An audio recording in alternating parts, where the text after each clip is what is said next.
আমাদের বাড়ির কাছে একটা নামহীন হোটেলের ফ্রায়েড রাইস চিলি চিকেনের কম্বো খেলাম। কম্বোটা খেতে বেশ সুস্বাদু ছিল।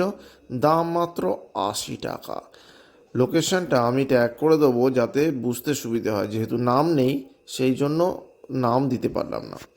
ফ্রায়েড রাইসের মধ্যে প্রত্যেকখানা জিনিসপত্র খুব বেশি পরিমাণে ছিল।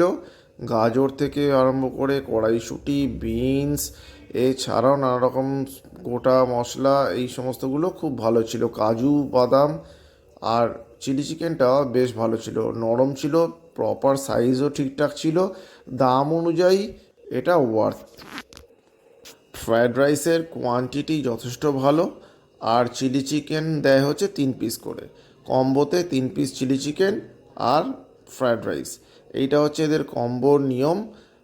যে কোনো সময়তে মোটামুটি পাওয়া যায়। সন্ধেবেলা থেকে এদের দোকান খোলা হয় এবং সন্ধেবেলাতে এইগুলো পাওয়া যায়। লোকেশানটা একটু ছোট করে বলে দিই, চ্যাটার্জিহাট থানার উল্টো দিকে দোকানটা। দেখতে থাকুন নতুন কোনো ভিডিওতে নতুন কোনো কম্বো নিয়ে আসছি আবার। ধন্যবাদ।